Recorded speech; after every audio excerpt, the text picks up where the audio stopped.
la más cordial bienvenida a un episodio más del podcast Más allá del amor al arte. Como saben, cada semana abordamos temas relacionados con el quehacer profesional del músico contemporáneo desde distintas perspectivas y realidades. Presentamos temas sobre creación artística, producción, finanzas, gestión artística, educación y bueno, todo lo relacionado con la industria de la música. También invitamos a profesionales y a líderes en la escena de la música de distintas partes del mundo para que compartan con todos nosotros su óptica y experiencia en el mundo de la música.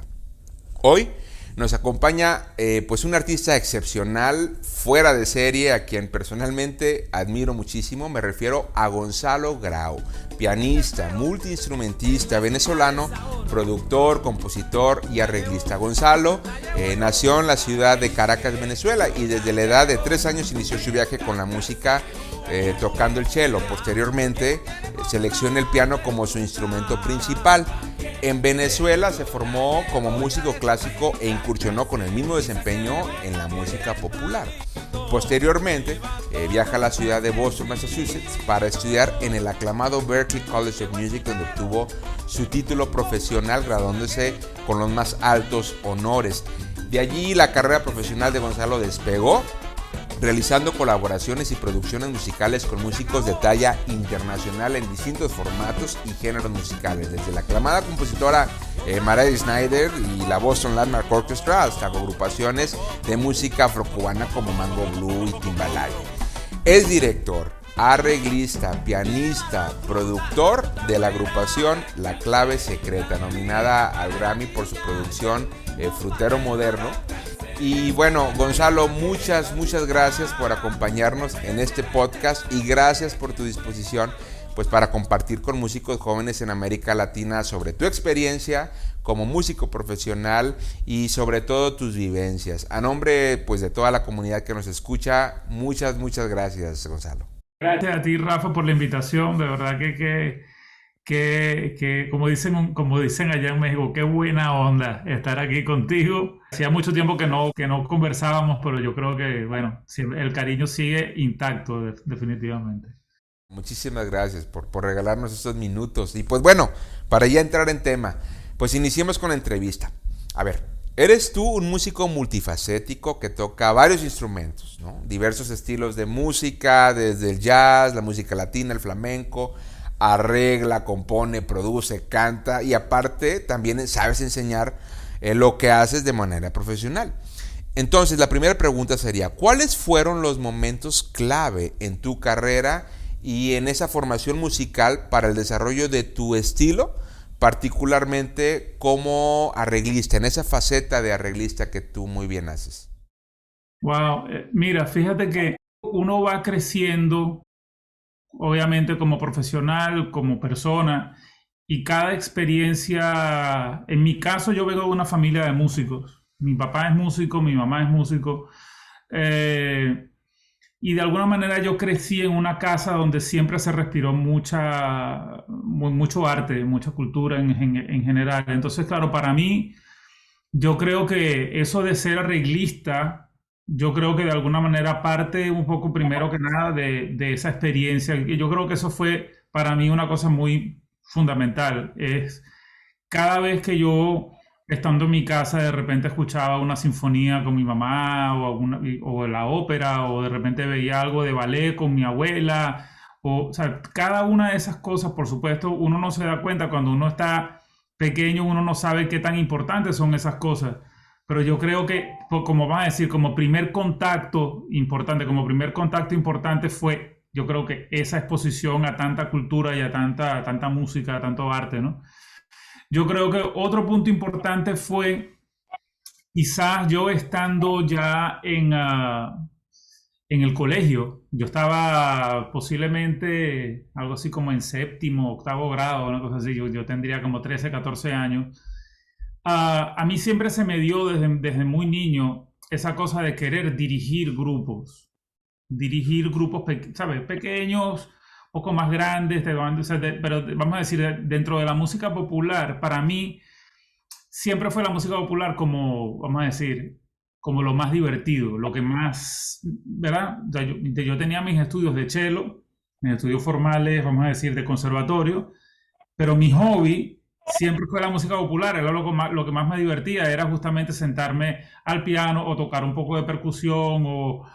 Entonces, claro, como de alguna manera yo creo que se me daba fácil aprender y tocar todos estos instrumentos, después también yo tenía que un poco como que enseñarles a los demás muchachos, mis compañeros, más o menos estar un poco al frente de cualquier fuese la agrupación pequeñita. Te estoy diciendo, yo tendría en ese momento 13, 14 años de edad. Y se me daba muy fácil, se me daba muy naturalmente, no quiero decir fácil, naturalmente se me daba eso de querer dirigir grupos. Yo creo que me viene un poco también, no por nada, pero me viene, mi mamá es directora y mi papá es director también, entonces de esa manera yo creo que siempre vi desde que nací esa referencia familiar de siempre estar al frente de alguna manera del proyecto que sea. Entonces, ¿qué pasa?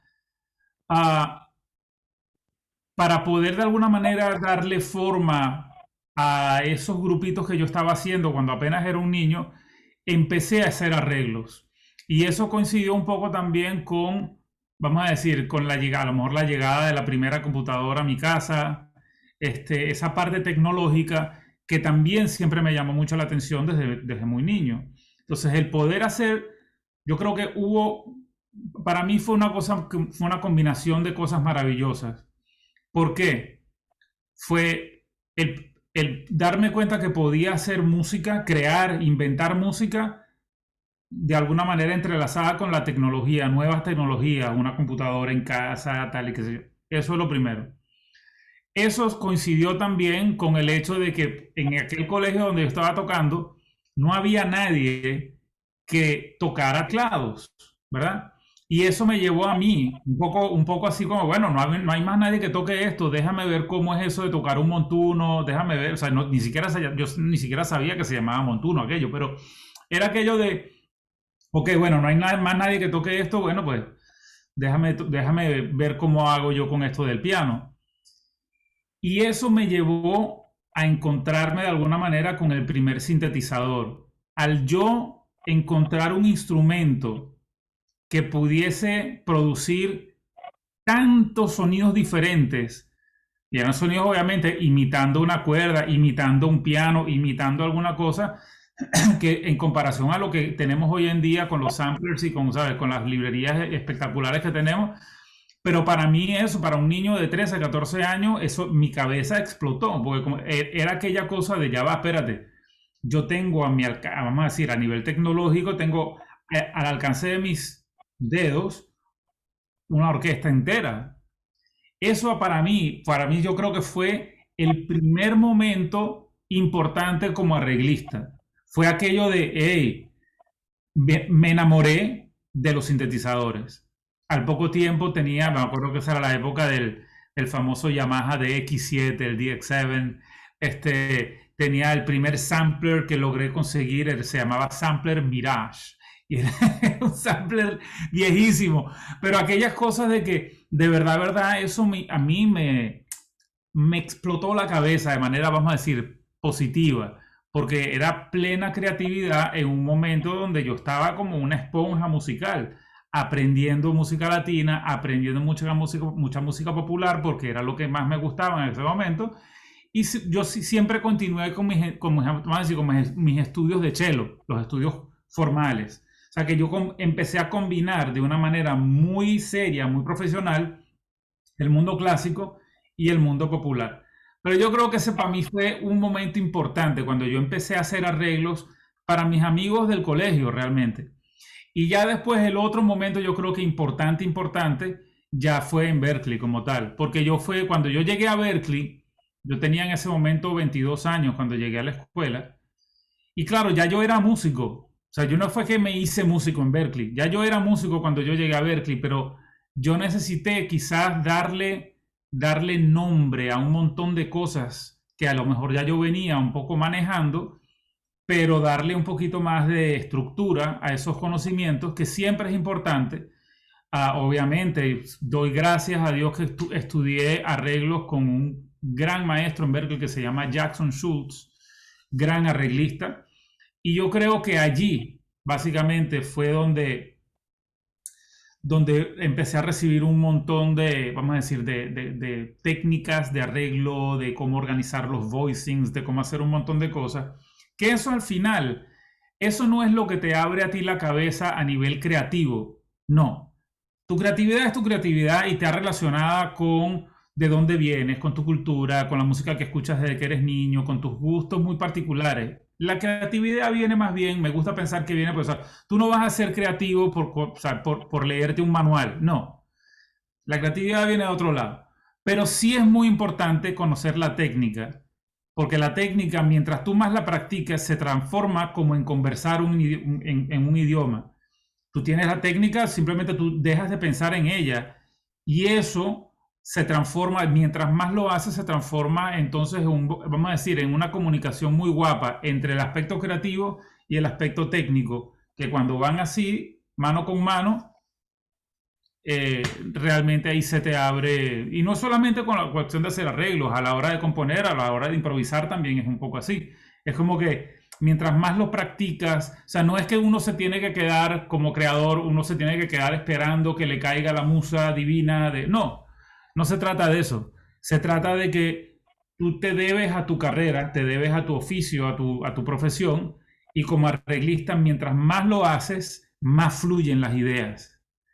Ahora, algo que tú mencionas muy importante, Gonzalo, y como lo estoy entendiendo, como lo estamos entendiendo ahorita que te escuchamos, hubo mucha disciplina también, porque tú mencionas hacerlo constantemente, ser poco a poco, ir desarrollando el hábito, ¿no? Puede decirse, en ese caso de producir, de arreglar, para que la creatividad fluya. ¿Cómo lo haces tú del día a día? ¿Estás buscando siempre maneras? ¿Lo haces de una manera sistemática? ¿Lo haces de manera más espontánea? ¿Cómo trabajas esa parte creativa técnica para mantenerte siempre creando, que es una de las grandes particularidades tuyas? Mira, yo creo que lo importante es que para mí todo tiene que partir primero que nada de, de ese amor al arte, como dice tu programa. Porque, ¿qué pasa? Por lo menos en mi caso, o sea, yo me debo a eso que aprendí, a ese amor por la música que yo aprendí de mis padres, por ejemplo. Y si yo no consigo eso, vamos a decir, eso en la música que yo estoy creando, que estoy tocando, que lo que sea, entonces, ¿para qué estoy haciendo esto? O sea, no, para mí eso tiene que ser, eso es fundamental. Entonces, realmente, para mí a la hora, vamos a decir, de mantenerme haciendo arreglos, hoy en día puedo decir, menos mal, ¿sabes? Gracias a que justamente uno va, como dice, uno va haciendo millas, ¿verdad? Kilometraje importante a nivel profesional. Hoy en día me llaman para que haga orquestaciones para orquesta sinfónica y cosas más grandes y cosas muy potentes que al final, yo creo que lo que fue realmente para mí muy importante fue el trabajo con la clave secreta como arreglista, porque allí es donde te das cuenta de la diferencia entre cuando te llama alguien para que tú hagas un arreglo, sí, es un trabajo, estás haciendo y cuando tú te sientas a hacer un trabajo para ti mismo. Obviamente, cuando yo arreglo para la clave secreta, eso no me lo está pagando nadie, es mi propio proyecto, son mis propias ideas. Pero ahí es donde tú depositas realmente todos tus gustos, toda tu creatividad en algo que es realmente lo que a ti te gusta. No estás trabajando para alguien más. O sea, si yo trabajo, vamos a decir, si a mí me llama Oscar Hernández, que lo admiro muchísimo de toda la vida, Oscar Hernández, director de la Spanish Harlem Orchestra, y él ya me ha encargado muchos arreglos para la Spanish Harlem. Yo cuando arreglo para Oscar, de alguna manera quiero siempre poner un poco mi sello como arreglista, pero no tengo tampoco plena libertad, porque es realmente, estoy arreglando para Oscar Hernández y Spanish Harlem, que tienen un sonido y un estilo muy particular. Entonces, no es que yo puedo poner a sonar al Spanish Harlem como la clave secreta, no, son dos proyectos diferentes. Y yo tengo que de alguna manera ser creativo, pero dentro de ciento, bueno, cuando yo estoy arreglando para la clave secreta o para un proyecto mío, sí tengo esa libertad, es mi propia cosa.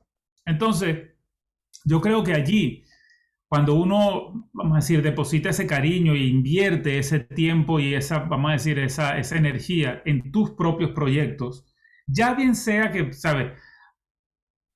eso no te va nunca a garantizar el éxito. El éxito nunca está garantizado.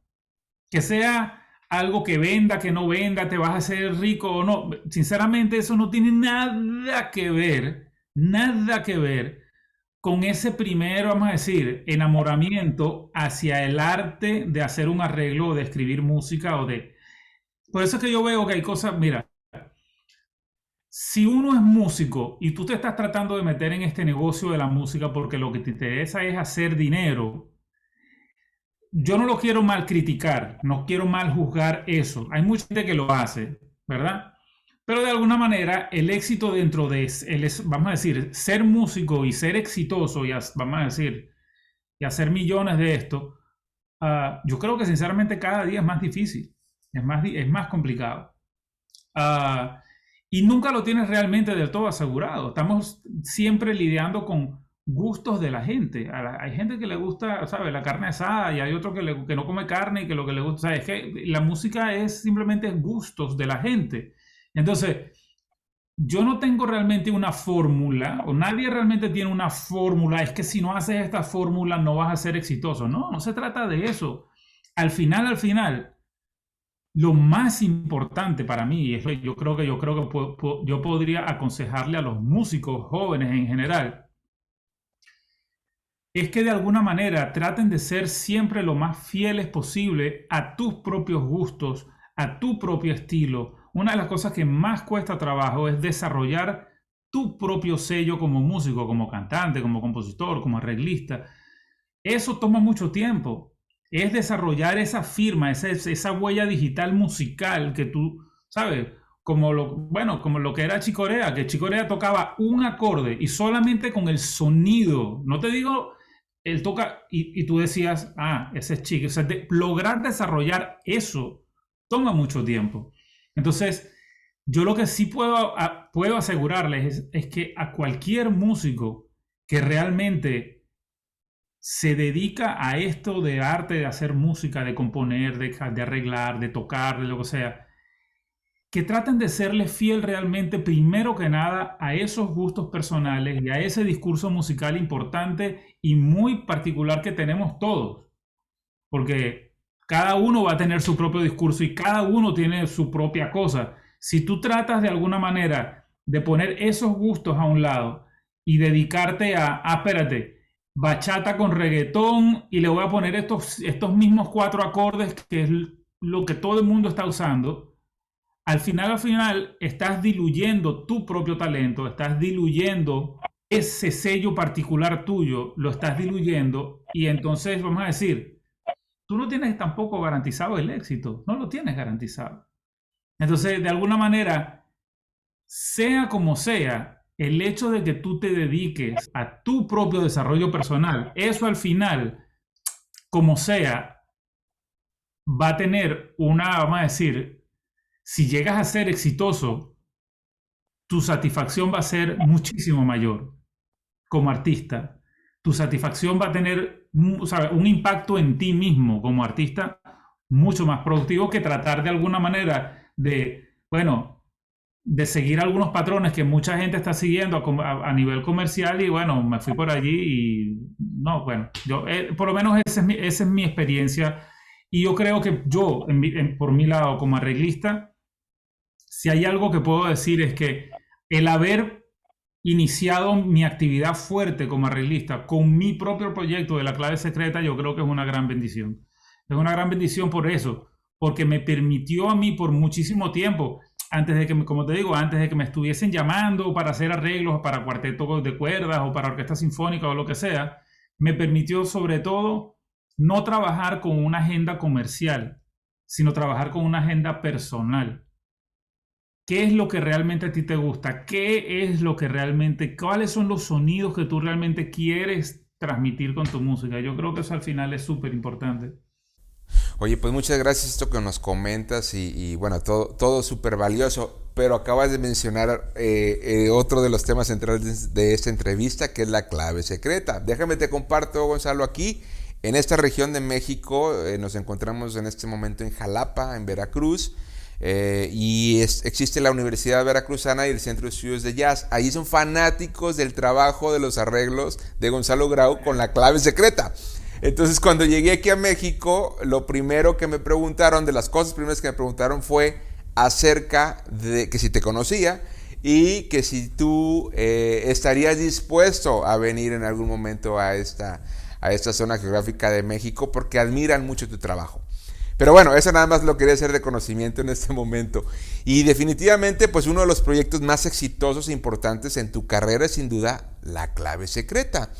Usualmente se encuentran agrupaciones de música frontillana conformadas por músicos pues originarios de países con esa tradición, llámese Puerto Rico, Cuba, Venezuela, República Dominicana, Panamá.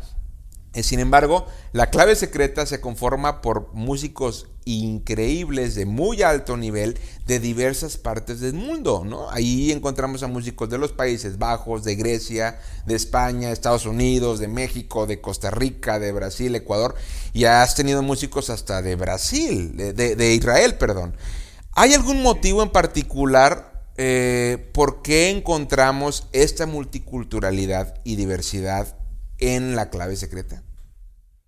Bueno, yo creo que una de las cosas más bonitas que tiene este proyecto, y yo creo que una de las cosas más importantes y más bonitas que vivimos todos los que hemos de alguna manera tenido la experiencia de estudiar o vivir un tiempo fuera, es que justamente, o sea, yo te puedo decir que ciertamente yo aprendí vamos a decir, de unos cuantos maestros, no todos los maestros, pero yo digamos que en mi experiencia vamos a decir, en los 3 años y medio que yo estuve en Berklee, yo habré tenido a lo mejor 3 o 4 maestros importantes, de los que considero que, bueno, mi profesor de piano, Jackson Schultz, el profesor de arreglos, tuve un par, ¿sabes?, de maestros importantes. Pero yo creo que una de las cosas más importantes es justamente tus amigos,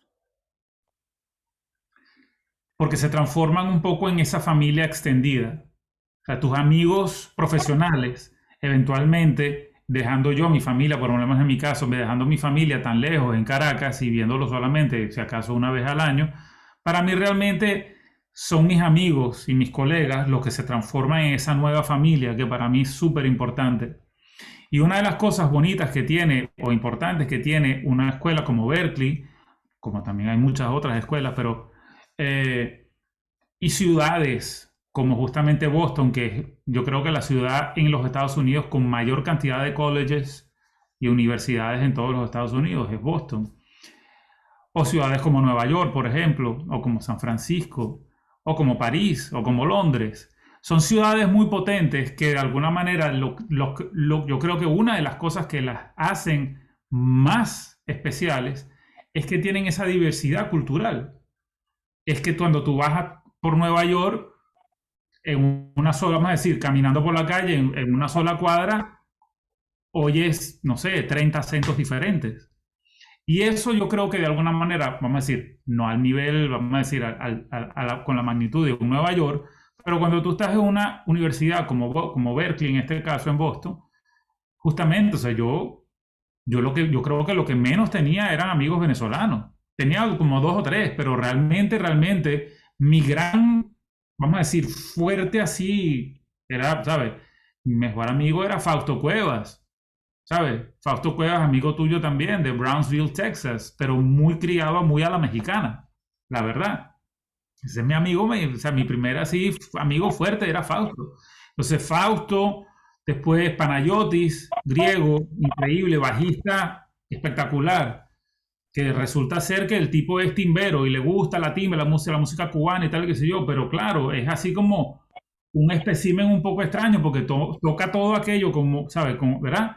Pero justamente con esas especias mediterráneas y, ¿sabes? Y de su cosa, ¿sabes?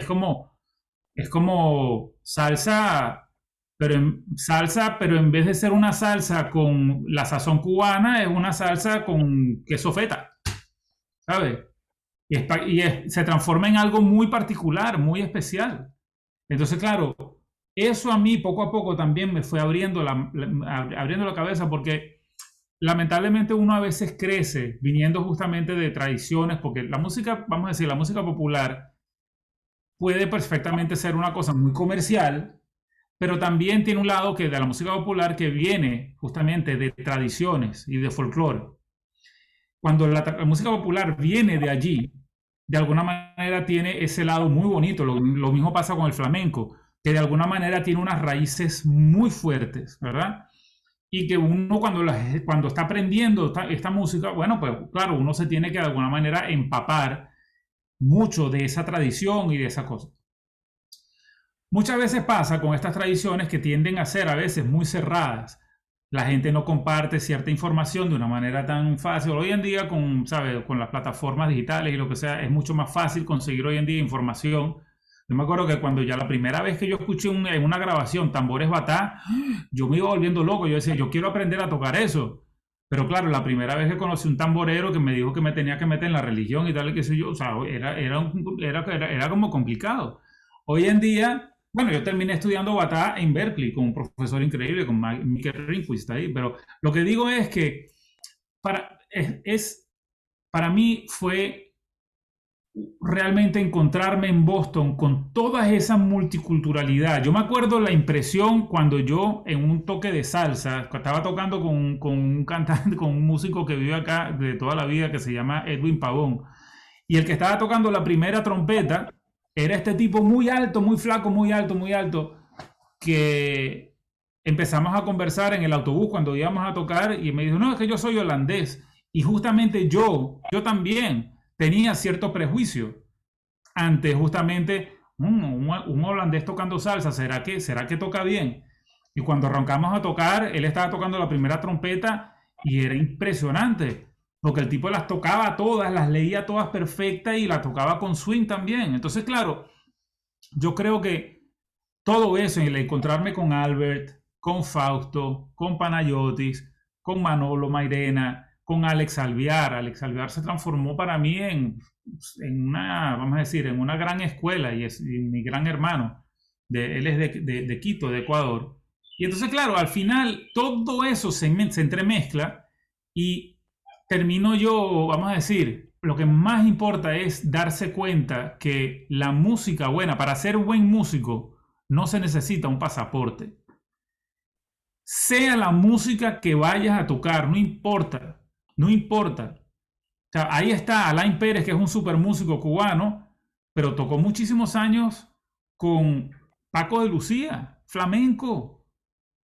Entonces tú dices, espérate, no, pero es que para tocar flamenco tienes que ser gitano. No, no, no tienes que ser gitano.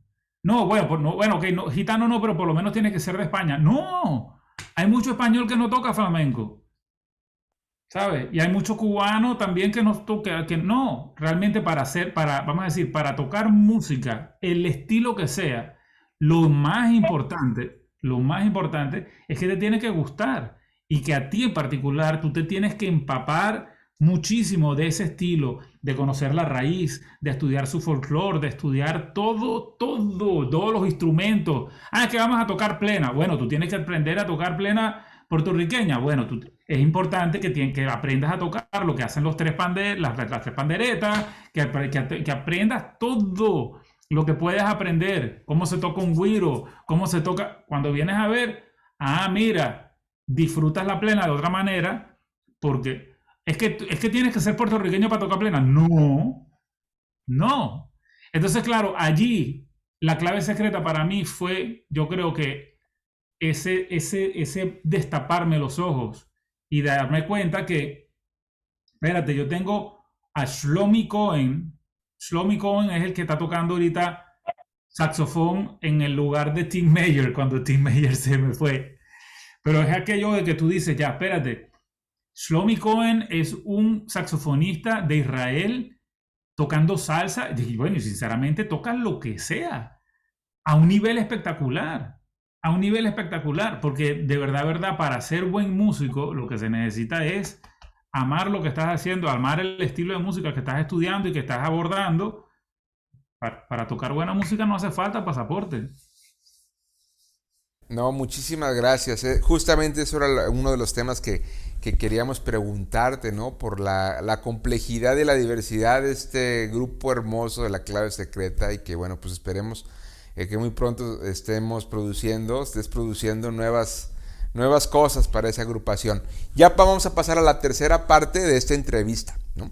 Para pasar a otro tema. A lo largo de tu carrera, Gonzalo, pues has explotado ahora sí que tu creatividad y tu potencial al máximo en diversos escenarios, realizando pues ahora sí que múltiples funciones. Digamos que has visto al mundo a través de la música y que sin duda pues esto ha contribuido a nutrir tu identidad como músico cada vez más. Desde tu perspectiva y tu experiencia, ¿cuáles serían los 3 consejos que le darías a un arreglista productor que busca consolidar su personalidad y estilo? Para un músico conseguir su propia huella digital musical, digamos, eso es un proceso muy largo y es un proceso además muy particular de cada quien. O sea, yo no te puedo decir, bueno, si tú estudias este método y tal, y qué sé yo, en cuestión de 2 años, va. No, eso no es una cuestión de 2 años. Es un proceso, como a mí me gusta mucho la similitud con la cocina porque me gusta mucho cocinar. Es como, es como cuando uno empieza a cocinar algo a fuego muy bajo, a fuego muy lento. Lo más importante es que tú tienes que tener paciencia y constancia. Y tú tienes que, eso sí, tú tienes que ir probando esa mezcla todo el tiempo. O sea, no puedes dejar de trabajar. Tú tienes que ir probando y decir, espérate, le hace falta un poquito más de esto, un poquito más del otro. Ahora le voy a poner esto, ahora le pongo lo otro. Si le hubiese puesto esto desde el comienzo, hoy en día las papas estarían todas disueltas. Hay ciertas cosas que se ponen después.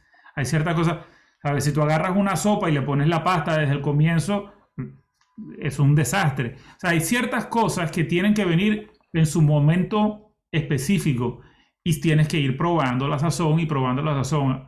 ¿A qué me refiero? A que tú tienes que poco a poco, ¿sabes? Hacer arreglos, componer, escribir tu música uh, y no dejar, ¿sabes? De alguna manera nunca esperar a que, bueno, ya estoy listo, ahora sí estoy haciendo. No, no.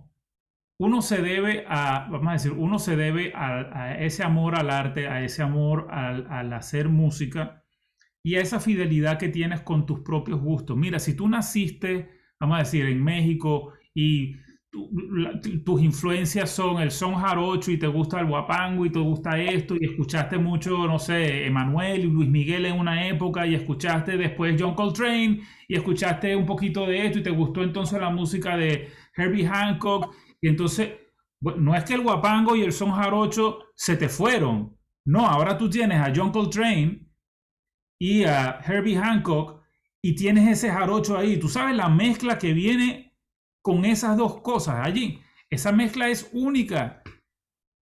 Y a lo mejor va a haber otro mexicano que también escuchó de esas mismas influencias, pero no las tiene, esos ingredientes de cocción no los tiene en la misma proporción.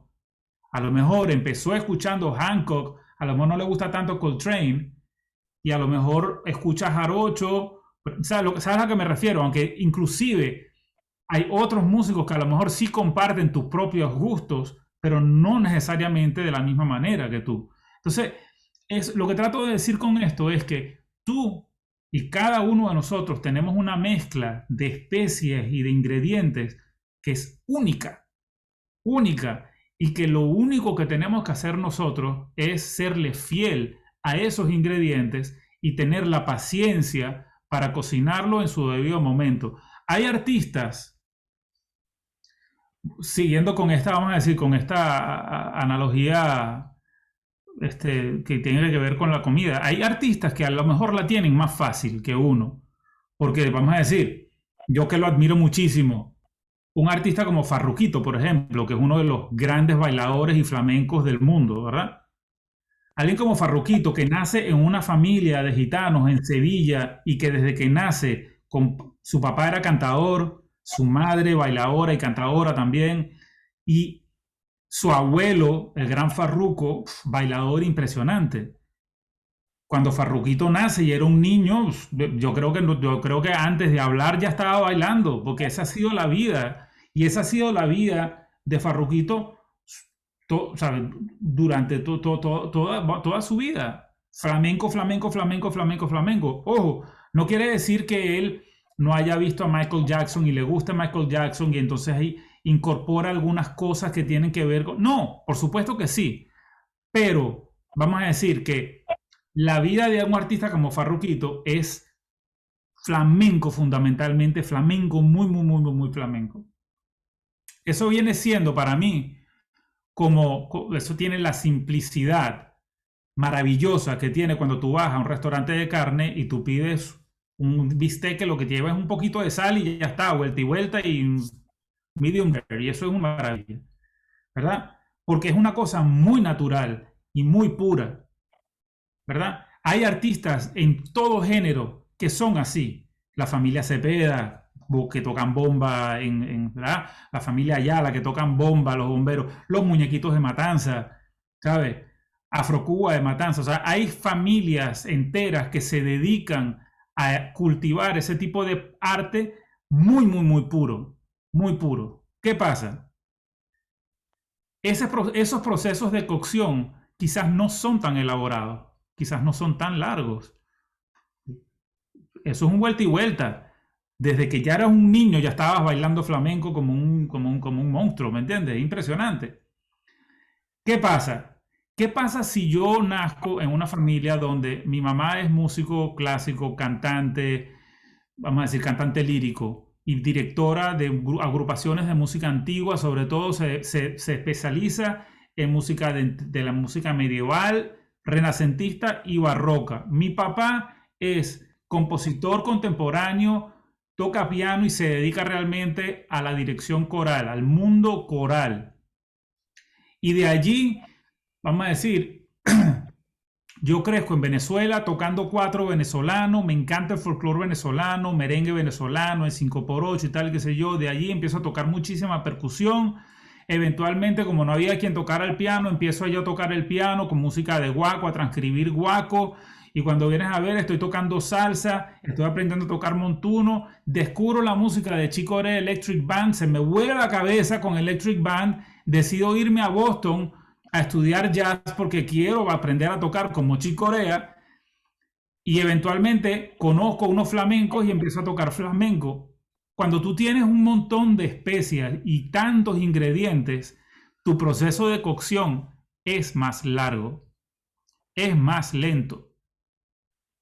Y tienes que darle tiempo como arreglista, como compositor o como sea lo que sea que haces, tienes que darle tiempo a que ese proceso de cocción se haga bien, a que todos esos ingredientes se mezclen bien, empiecen a hablar entre ellos, a que ese Paco de Lucía que está aquí se comunique con el folclore venezolano que también está por allí y con Bach y con Stravinsky y que se comunique un poquito. Entonces eso toma mucho tiempo a que esos ingredientes tengan esa cocción sabrosa y que tú dejes, como vamos a decir, como artista creativo que eres, que dejes que eso simplemente, que ese proceso de cocción pase. Y no, vamos a decir, y no trates de extralimitarlo, porque hay entonces ciertos cánones, vamos a decir, cánones comerciales. No, yo creo que es bien importante que eso, vamos a decir, que esos gustos y que esos ingredientes que te hacen como compositor o que te hacen el arreglista que eres, crezcan y que realmente se desarrollen al tiempo que se tienen que desarrollar. Porque ese proceso de cocción toma tiempo. La fusión, eso de que lo llamamos nosotros fusión, la fusión es muy compleja, puede llegar a ser muy compleja y necesita de mucho tiempo de maceración para... Pues muchas gracias Gonzalo por toda esta información que nos compartes. Estoy seguro que pues va a haber muchos músicos, no solamente aquí en México, músicos jóvenes en América Latina que van a escuchar esto que comentas y se van a inspirar tanto como yo lo estoy haciendo ahora mismo que te escucho. Y pues muchas gracias, la verdad, por tomarte este tiempo para compartirlo con todos nosotros, con todos estos jóvenes, principalmente universitarios que apenas están comenzando su formación en la música, algunos de ellos. Pero bueno, ya para terminar, siempre tenemos una última sección. Ahora sí, la última sección de la entrevista, donde viene una ráfaga de preguntas, ¿ok? La dinámica es que solamente puedes escoger una u otra respuesta y tienes a lo más 2 segundos para contestarla. ¿Va? Ok. Viene. Comenzamos con la primera. ¿Arepas o pabellón criollo? Arepas. ¿Verano o invierno? Verano. ¿Joropo o merengue venezolano? Merengue venezolano. ¿Son cubano o timba? Timba. ¿Simón Díaz o Oscar de León? Oscar de León. Muy bien. Pues muchas gracias Gonzalo. Agradecemos todo este tiempo que nos regalas. Gracias por acompañarnos. Y pues bueno, comunidad, con esto llegamos al final de un episodio más del podcast Más Allá del Amor al Arte. Nuevamente pues los invito a compartir sus opiniones y comentarios sobre esta entrevista con Gonzalo Grau, y como saben pues estará publicada en el canal tanto de Spotify como en la página personal en rafaelalcala.com y en las redes sociales tanto en Facebook, Twitter, Instagram y YouTube. Ahí también encontrarán las ligas sobre Gonzalo, sobre La Clave Secreta y sobre sus redes para que lo sigan y compartan su música. Muchísimas gracias, yo soy Rafael Alcalá y seguimos avanzando con otro tema e invitado la próxima semana. Hasta pronto. Gracias, Rafa. Gran abrazo.